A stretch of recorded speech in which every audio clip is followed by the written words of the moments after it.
ஆங்கில பாடசாலையும் கூட உங்களை ஒரு புத்தகம் போன்ற விடயங்களை மற்றும் வாசித்து பார்த்துதான் கற்க வேண்டும் என்று சொல்கிறார்கள். ஆனால் என்னை பொறுத்த வகை நான் கூடுதலாக இணையத்தில் பார்க்கும் வீடியோகள் மூலமாகவே நான் இலகுவாக கற்றுக்கொள்ளுகிறேன் என்று நான் நினைக்கின்றேன். எந்த பாடத்திற்கு எப்படி படிக்க வேண்டும் அதற்கேற்ப வண்ணம் தான் நம்மால் கற்க முடியும். உதாரணத்திற்கு வாய்மொழி பரீட்சைக்கு தயார் செய்யும் போது இல்லையா விஷுவல் லேர்னர் நான் பார்த்துதான் கற்றுக்கொள்வேன் என்று சொல்ல முடியாது. தமிழ் மொழி மற்றும் கற்றுக்கொள்ளாமல் எங்களது பண்பாடுகள், அதாவது பொங்கல் விழா, வாணி விழா மற்றும் எமது கலாச்சார உடைகளை அணிந்து சென்று, அதே போல் நாங்கள் தமிழ் பேசும் நாடுகளில் இருந்தால் எவ்வளவு எங்களுடைய மொழியோடு பின்னி பிணைந்திருப்போமோ அதளவு நாங்கள் தமிழ் பாடசாலையினால் அப்படி இருந்தோம். எழுதியவர் நோக்கம் என்ன, எதற்காக எழுதியிருந்தார், எந்த சூழ்நிலை எழுதியிருந்தார் என்பதை நாம் பார்க்க வேண்டும் என்று கற்பித்தார். பிறகு பல மேடை பேச்சு வாய்ப்புகளையும் அளித்து எங்களுடைய பேச்சு திறனை வளர்த்தார். நாங்கள் ஹோம்ஸ் தமிழ் கல்லூரியை பித்து ஆராய பகுப்பாய்வு செய்ய போவதில்லை. ஆனாலும் ஒரு படித்த அங்கு உங்களை தயார் செய்து வந்திருக்கிற மாணவர்கள் என்ற அடிப்படையில் ஒரு ஆசிரியர் இப்போது கற்பிக்கிற முறையை விட மேலதிகமாக என்ன விதமான முறைகளை செய்வதன் மூலம் உங்கள் கற்றலை வளர்க்கலாம். ஒரு விஷுவல் என்பதை நீங்கள் சொன்னீர்கள். நாங்கள் யாழினியனிடம் போவோம். எப்படி அங்கே ஒரு பாடசாலையில் வைத்து உங்களுக்கான கற்றல் முறைகளை அவர்கள் சிறப்பாக செய்ய முடியும் என்பதை நீங்கள் எண்ணி இருக்கிறீர்கள். நீங்கள் ஃபீட்பேக் நீங்கள் நேரடியாக கொடுப்பீர்கள். ஆனால் பொதுவான அடிப்படையில் ஹோம்ஸ் பற்றி மட்டும் நான் பேசவில்லை. எங்கள் பாடசாலைகள் எல்லாமே கிட்டத்தட்ட ஒரே வகையில் தான் இயங்குவது வழக்கம். மாணவர்கள் பாடசாலைக்கு போகிறார்கள். அங்கே இந்த பேச்சு, எழுத்து, வாசிப்பு போன்றவை இருக்கின்றன, பாடங்கள் நடக்கின்றன, பயிற்சிகள் நடக்கின்றன, வீட்டு வேலைகள் வந்து கொடுக்கப்படும். சிறப்பாக செய்கிற மாணவர்களுக்கு அவர்கள் அங்கே ஒரு மேலதிகமான வசதிகளையும் வளங்களையும் கொடுத்து அவர்களை இந்த தேர்வுக்கு தயாரித்து பின்னர் அந்த தேர்வு எடுப்பதற்கான அந்த வசதியை அவர்கள் செய்து கொடுக்கிறார்கள். என்ன விதமான விடயங்களை மாற்றி செய்வதன் மூலம் உங்கள் அந்த ஸ்டைல் ஆஃப் லேர்னிங், உங்கள் அந்த கற்றல் முறைக்கு மேலும் வலுவூட்டலாம் என்று எப்போதாவது யோசித்திருக்கிறீர்களா? நான் அப்படி பல நேரங்களில் யோசித்திருக்கிறேன். ஏனென்றால் அதிகமாக பாடசாலையிலும் ஆங்கில பாடசாலையும் கூட உங்களை ஒரு புத்தகம் போன்ற விடயங்களை மற்றும் வாசித்து பார்த்துதான் கற்க வேண்டும் என்று சொல்கிறார்கள். ஆனால் என்னை பொறுத்த வகை நான் கூடுதலாக இணையத்தில் பார்க்கும் வீடியோகள் மூலமாகவே நான் இலகுவாக கற்றுக்கொள்ளுகிறேன் என்று நான் நினைக்கின்றேன். இதனால் பாடசாலையிலும் இப்படி போன்ற இணைய நுட்பங்களை பயன்படுத்தி இன்னும் இலகுவாக பல பாடங்களை சொல்ல முடியும் என்று நான் நினைக்கின்றேன். இந்த குரூப் ஸ்டடி என்ன சொல்லப்படுகிற கூட்டமாக கற்றல் சிலருக்கு நல்லதாக இருக்கும். சிலர் அதை ஒரு சிரமமிக்க ஒன்றாக நினைத்துக் கொள்வார்கள். தனித்து கற்கிற ஒரு பழக்கம் இருக்கிறது. கவின், நீங்கள் எப்படிப்பட்ட கற்கையாளர், அது what kind of learning style that you have என்பதுதான் கேள்வி. எப்படி உங்கள் கற்கை இருக்கிறது? இந்த குழு கற்றல் என்பது எந்த விதத்தில் உங்களுக்கு சாதகமானதாக அல்லது தடங்களாக இருக்கிறது என்பது சொல்லியிருக்கலாம். நான் எந்த வகையில் கற்கிறேன் என்று யோசித்ததில்லை. எந்த பாடத்திற்கு எப்படி படிக்க வேண்டும் அதற்கேற்ப வண்ணம் தான் நம்மால் கற்க முடியும். உதாரணத்திற்கு வாய்மொழி பரீட்சைக்கு தயார் செய்யும் போது இல்லையா விஷுவல் லேர்னர் நான் பார்த்துதான் கற்றுக்கொள்வேன் என்று சொல்ல முடியாது. அதை பேசிதான் பழக வேண்டும். எனவே அந்த வகையில் நான் யோசித்ததில்லை. குழுவாக படிக்க வேண்டும் என்னும் பொழுது சில விடயங்கள், அதாவது வாய்மொழி பரீட்சைக்கு படிக்கும் போது அல்லது கட்டுரை எழுதும் பொழுதோ சில சிந்தனைகளை திரட்டுவதற்கு குழுவாக படிப்பது கட்டாயம் உதவி உள்ளது என்று சொல்லுவேன். ஆனால் சில சமயம் கேட்டு பதிலெடுத்தல் போன்ற விடயங்களுக்கு நாம் கூர்மையாக கேட்பதை கவனித்து தனியாக பதில் எழுத வேண்டும். எனவே அது போன்ற விடயங்களுக்கு தனியாக படிப்பது சிறப்பு என்று நான் கருதுகிறேன். சிறப்பு.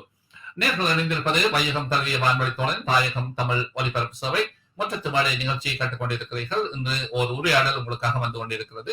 இன்று 22ஆம் தேதி டிசம்பர் மாதம் 2024ஆம் ஆண்டு மெல்ல தமிழ் இனி என்ற தலைப்பில் பேசிக் கொண்டிருக்கிறோம். ஹோம்ஸ் தமிழ் கல்வி நிலைய மாணவர்கள் மூவர் எங்களோடு இணைந்திருக்கிறார்கள்.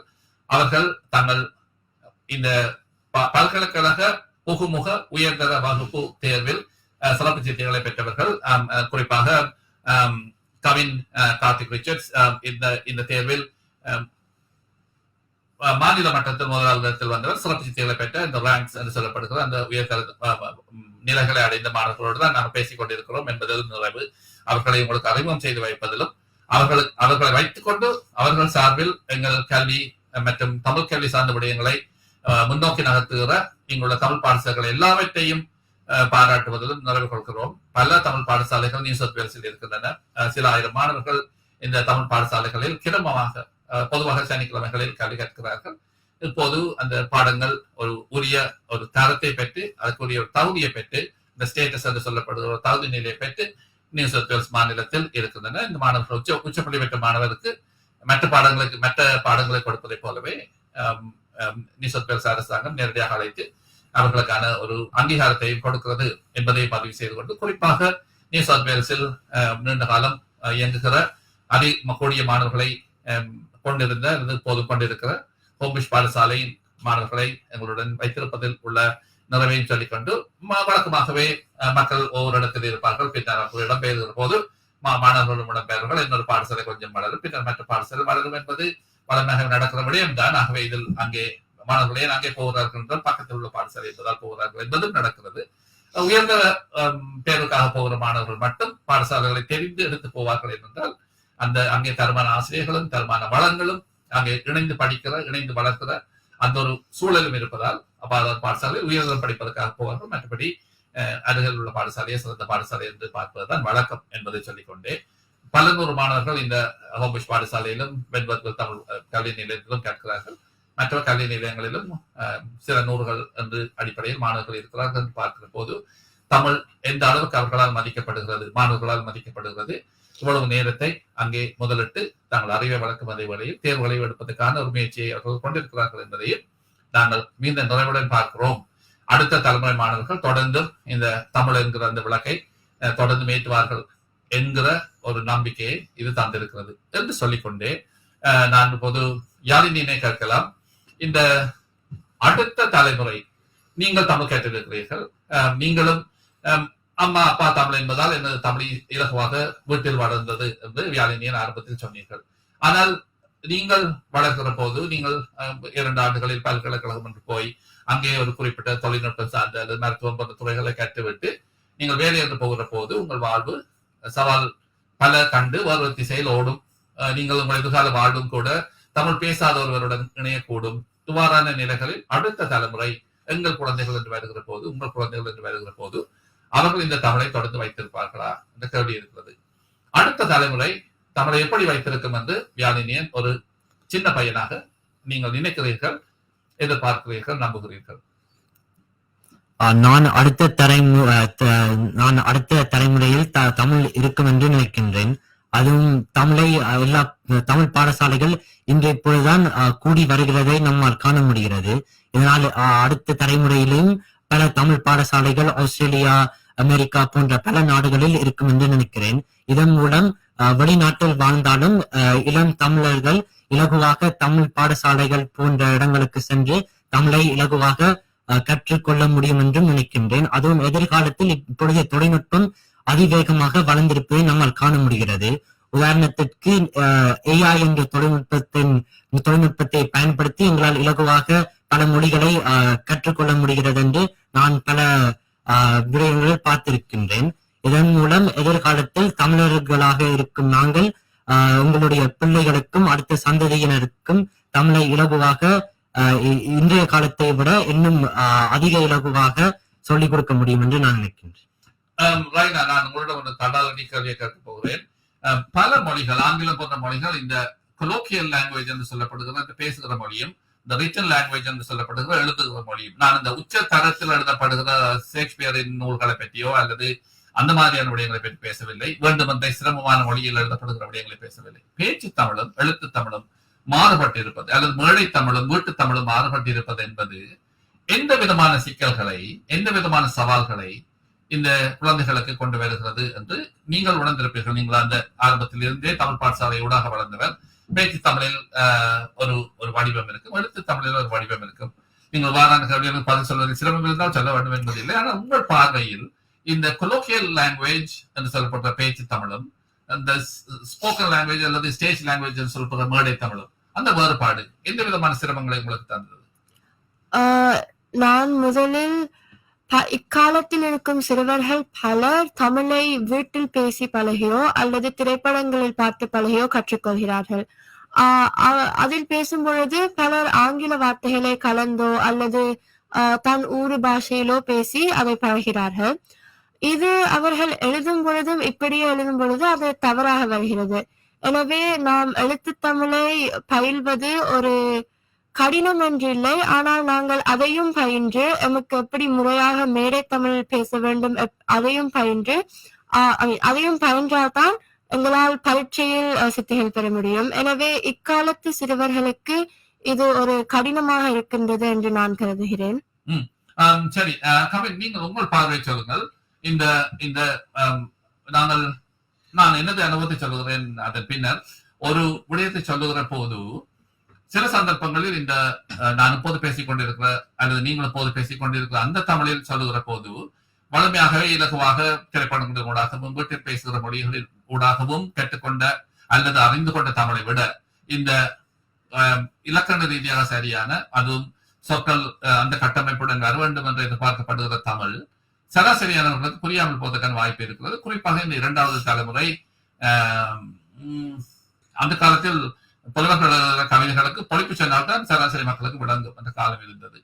சும்மா வாசித்தால் விளங்காது என்ற நிலைமை இருந்தது. அப்படி ஒரு சவால் இளைய தலைமுறை இங்கே பிறந்து வளர்க்கிற குழந்தைகளுக்கு இருக்கக்கூடும். நான் ஒரு 50 வருடங்களுக்கு பின்னர் பேசவில்லை, அடுத்த ஒரு 15 ஆண்டுகளுக்கு அந்த தலைமுறை இந்த தமிழில் பேச்சு தமிழும் மேடை தமிழும் வேறுபட்டு இருப்பதை ஒரு சவாலாக பார்க்கும் என்று நீங்கள் நினைக்கிறீர்களா? கட்டாயமாக இப்பொழுது நாம் பயிலும் பொழுதே ஒரு சவாலாக தான் தெரிகிறது. காலம் வளர்வாட தொழில்நுட்பம் வளர்ந்து வருகின்றது. பல புது சொற்கள் மொழியில் சேர்க்கப்படுகின்றன. எனவே 10 வருடங்களுக்கு முன்பு இருந்த தமிழும் இப்போ நாம் பேசிக்கொண்டிருக்கும் தமிழும் வேறுபட்ட தமிழ் தான். பல ஆங்கில சொற்களை நாம் கலக்க வேண்டிய சூழ்நிலை நேர்ந்துள்ளது. எனவே 50 வருடங்களுக்கு பிறகு ஏற்பட்ட மாற்றங்களை பார்க்கும் பொழுது இன்னும் பல புதிய ஆங்கில சொற்கள், பல வேற்றுமொழி சொற்கள் இருக்கதான் செய்யும். எனவே அதை நாம் உள்வாங்கிக் கொண்டு அதை நாம் தவிர்த்து மேடையில் பேசும் பொழுதோ அல்லது எழுதும் பொழுதோ முறையான இலக்கண தரம் வாய்ந்த தமிழை பயில்வது கடினமாக தான் இருக்கும். சிறப்பு. இந்த சவால் நீண்ட காலமாகவே பலர் எங்கள் ஊரில் அப்போது பாண்டித்த தமிழ் என்று சொல்றார்கள். ஒரு தூய்மையான அல்லது சுத்தமான என்பது வடமொழி, தூய்மையான தமிழை பேசுகிற போது இவர் என்ன பண்டிதரை போல பேசுகிறார் என்று சொல்வார்கள். ஆனால் நாங்கள் மேடையில் இருக்கிற போது ஒரு ஒலிவாங்கிக்கு முன்னால் உட்கார்ந்து இருக்கிற போது அதை தவிர எங்களுக்கு ஒரு வழி கிடையாது.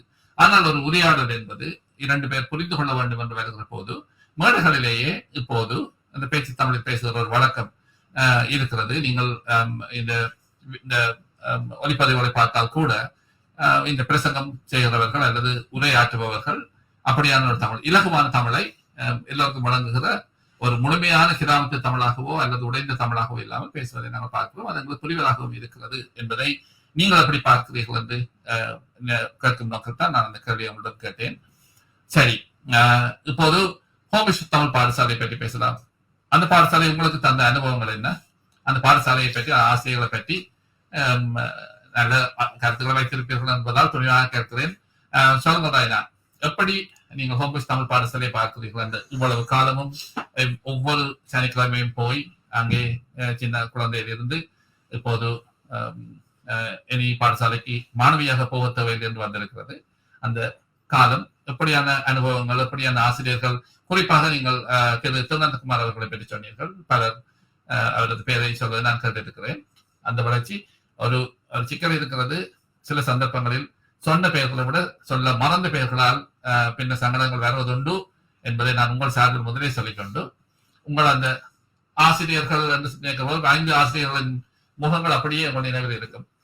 நல்ல காரணங்களுக்காகவோ நல்ல காரணங்களுக்காகவோ சொல்லுங்கள், எப்படி இந்த ஆசிரியர்கள் உங்களை வழிநடத்தி கொண்டு போனார்கள்? சிறு வயதிலிருந்தே ஆசிரியர்கள் மிகவும் தமிழை ஒரு பாடமாக மற்றும் பயிலாமல் அம்மொழியின் மேல் ஒரு ஆசையை கொள்ள வைத்தார்கள்.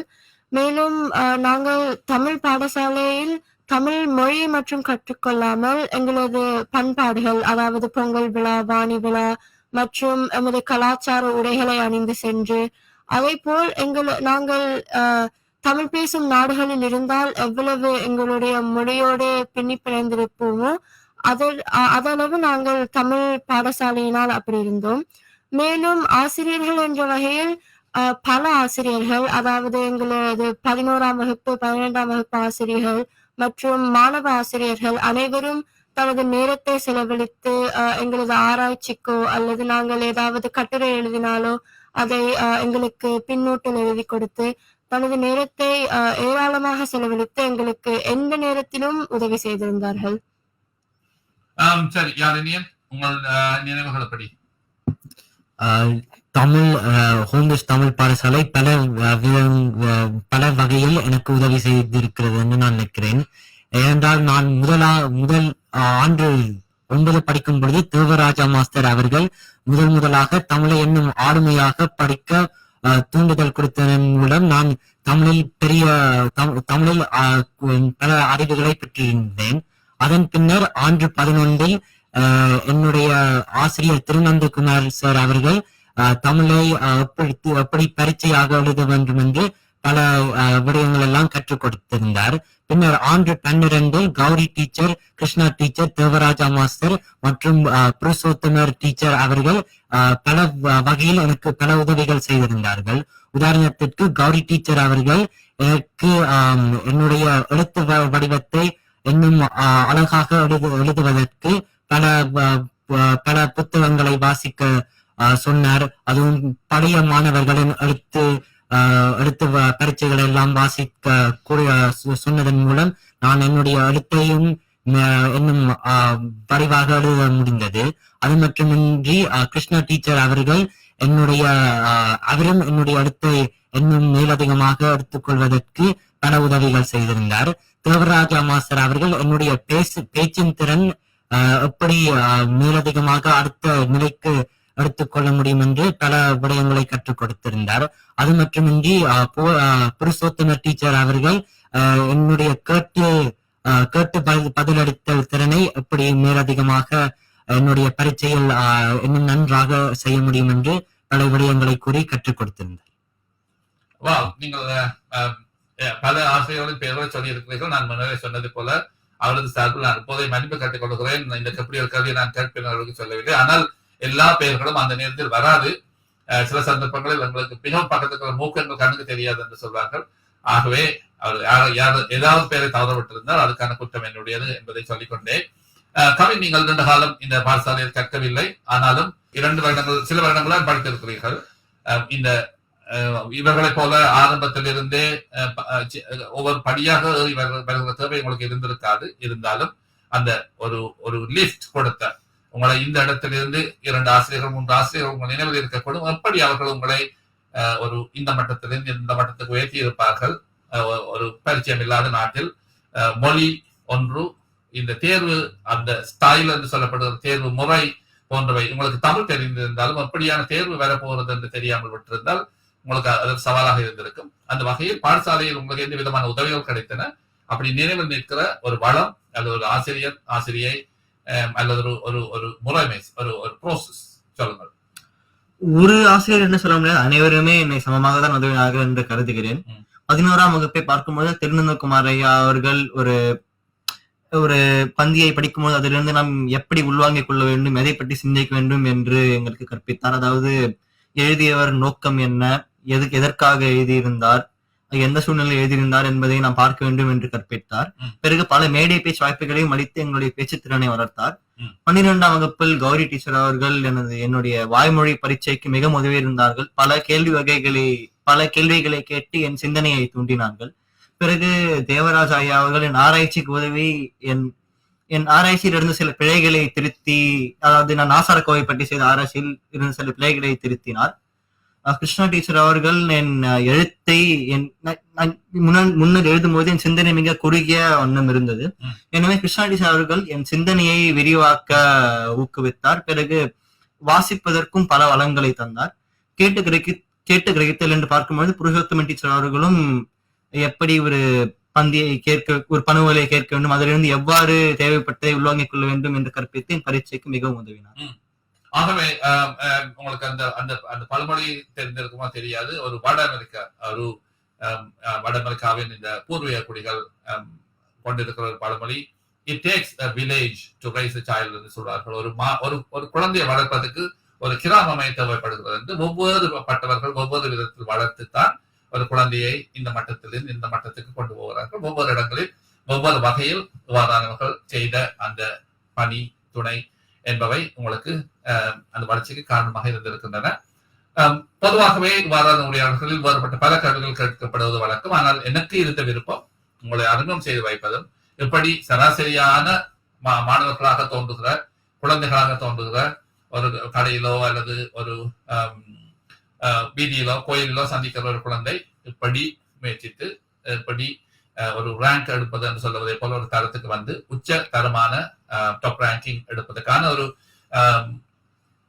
வாய்ப்பு இருக்கிறது என்பதை எந்த ஒரு மாணவன் அல்லது மாணவி இந்த உரையாடலை பார்த்துக் கொண்டிருக்கிற போது அவர்களால் முடிந்தால் they can do it, I can do it என்று நினைக்கும் அளவுக்கு இருக்க வேண்டும் என்பதுதான் நோக்கம். ஆகவே உங்கள் சிரமங்களுக்கூடாக போகாமல் உங்கள் மகிழ்ச்சிகரமான நினைவுகளுக்கூடாக போக வேண்டும் என்ற விருப்பம் இருந்தது. உங்கள் பாடசாலை அனுபவங்கள் சிறப்பாக இருந்திருக்கின்றன. விரும்பி நீங்கள் போயிருக்கிறீர்கள். அங்கே ஒரு கட்டத்தில் நான் அடுத்த மட்டத்துக்கு போக வேண்டும், ஒரு மொழி, ஒரு அறிவு என்பதை விட ஒரு தேர்வு, அதில் என்னால் எடுக்கத்தக்க உச்ச புள்ளிகள் என்ற அந்த முயற்சி எடுத்திருக்கிறீர்கள். இந்த உரையாடலில் நாங்கள் உங்களுக்கு பின்னர் உங்கள் ஆசிரியை திருமதி புருஷோத்தமரிடம் கொஞ்சம் பேச விரும்புகிறேன். ஆனால் நீங்கள் இந்த உரையாடலுக்கு வருகிற போது இவர் என்ன கேட்பார், நாங்கள் என்ன சொல்ல போகிறோம் என்ற ஒரு சின்ன ஒரு நோக்கம் இருந்திருக்கும். அப்படி இருந்த ஒரு விடயத்தில் நான் கேள்வியை சரியாக கேட்காததால் அல்லது அந்த 3 பேர் இருக்கிற போது அதிகம் பேச முடியாது. அப்படி நீங்கள் சொல்ல நினைத்த ஆனால் அதை சொல்ல முடியாமல் போயிருக்கக்கூடிய அல்லது இதை சொல்ல வேண்டும் என்று நீங்கள் இப்போது இந்த 1 மணி நேரத்துக்கு கண்டுபிடித்த விடயங்கள் இருந்தால் அவற்றை பற்றி பேச வேண்டும். ஆகவே எங்கே ஆரம்பித்தோமோ அங்கே போகலாம். கவின் கார்த்திக் ரிச்சர்ட்ஸ் இன்று சொல்லியிருக்க வேண்டும் என்று நீங்கள் நினைத்த, சொல்ல தவறிய அல்லது சரியாக சொல்ல நான் அந்த வாய்ப்பை தராத ஏதாவது விடயங்கள் இருந்தால் சொல்லுங்கள், கேட்போம். கவின். ஆசிரியர்கள் மட்டுமல்லாது என் பெற்றோர்களின் பங்கும், நான் பள்ளி தமிழ் பரீட்சையை எழுதி நல்ல மதிப்பெண்களை பெற்றதற்கு என் பெற்றோர்களின் பங்கும் மிகப்பெரியது என்று நான் பகிர்ந்து கொள்ள விரும்புகிறேன். அவர்களின் உந்துதலாலும் அவர்கள் தந்த பயிற்சியினாலும் தான் என்னால் நல்ல மதிப்பெண்களை எடுக்க முடிந்தது என்று நான் பகிர்ந்து கொள்ள விரும்புகிறேன். இந்த நன்றி சொல்வதை தவிர கவின் வேறு ஏதாவது இருந்தால் நீங்கள் சிந்திங்க. நான் மீண்டும் உங்களிடம் பெறுகிறேன். சில சந்தர்ப்பங்களில் நன்றி சொல்வதோடு சொல்லியிருக்கலாம் நினைக்கக்கூடும். நான் உங்களிடம் மீண்டும் பெறுகிறேன். இவர்கள் இருவருக்கும் அந்த கேள்வி ஏற்கனவே கேட்டிருந்ததால் அவர்கள் பொது பல் சொல்லத்தக்கதாக இருக்கும் என்று நம்புகிறேன். அந்த வகையில் வாருங்கள். யாழினியன் ஜெயசிதரன், சொல்ல தவறிய விடயங்கள், சொல்ல வேண்டும் என்று நீங்கள் விரும்புகிற விடயங்கள் ஏதாவது இருந்தால் இல்ல. நான் அருமையான கேள்விகளை கேட்டு உங்கள் மனதில் உள்ள அத்தனை விடயங்களையும் எடுத்திருக்கிறேன் என் முதல் நிறைவு. ஆனால் ரைனா இல்லைன்னு சொல்ல முடியாது. ஏதாவது சொல்லித்தான் சொல்லுங்க ரைனா. முக்கியமாக தமிழை ஒரு பாடமாக எடுக்க வேண்டும் என்று நினைக்கும் பல மாணவர்களுக்கு கூறும் ஒரு விடயம் என்னவென்றால், பலரிடம் பேசுங்கள். அதாவது அவர்களின் அனுபவத்தை உள்வாங்கி அதிலிருந்து நீங்கள் அதிகம் கற்கலாம். எனவே பலரிடம் பேச தயங்காமல் பலரின் ஆலோசனையை கேட்டு தமிழ் பாடத்தை எடுத்து நல்ல சித்திகள் பெறுங்கள். சிறப்பு. நாங்கள் மீண்டும் கவினிடம் போகிறோம். கவின் நிறைவு கருத்து மற்றும் நீங்கள் நன்றியுடன் நிறைவு செய்ய விரும்பினால் நிறைவு செய்யலாம். சொல்லுங்கள் கவின். தமிழை ஒரு பாடமாகவும் பரீட்சையாக மட்டும் பார்க்காமல் தமிழ் மொழியையும் தமிழ் கலாச்சாரத்தையும் நீங்கள் பார்ப்பது மிகவும் சிறந்த விடயம் என்று கருதுகிறேன். 11ஆம் வகுப்பு 12ஆம் வகுப்போடு இந்த பரீட்சை முடிந்துவிடும். ஆனால் அதன் பிறகு உங்கள் வாழ்நாள் முழுவதும் இந்த தமிழ் மொழியும் தமிழ் கலாச்சாரமும் தான் உங்கள் அடையாளமாக திகழும். எனவே அதை நீங்கள் கவனிக்க வேண்டும். சிறப்பு. இப்போது யாழினியன்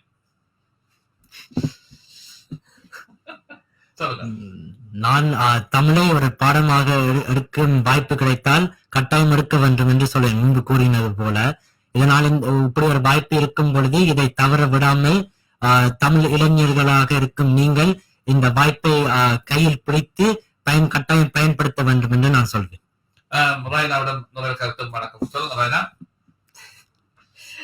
என்ன சொல்ல வேண்டும்? நீங்க நிறைய கருத்து தான் சொல்லுங்க. எல்லாருக்கும் நன்றி சொல்லி வணக்கம் சொல்லலாம். இல்ல, வேற எதுவும் இல்ல. சரி. அந்த வகையில் மீண்டும் கவின் கார்த்திக் ரிச்சர்ட்ஸ், ராய்னா நெத்தி பாஸ்கரன் மற்றும் யாழினியன் ஜெயசிதரன், உங்கள் முயற்சிகள் சித்திக்கு வாழ்த்துகிறோம். நீங்கள் பல்கலைக்கழகத்துக்கு நல்ல புள்ளிகளை பெற்று உங்களுக்கு பிடித்த துறையில் போய் உங்களையும் வளர்த்து மற்றவர்களையும் வளர்க்க வேண்டும் என்று கேட்டுக்கொண்டு மிக்க நன்றி கூறி விடைபெறுகிறோம். மிக்க நன்றி, வணக்கம். நன்றி, வணக்கம். இது வையகம் தழுவிய வான்வழி தோழன் தாயகம் தமிழ் ஒலிபரப்பு சபை.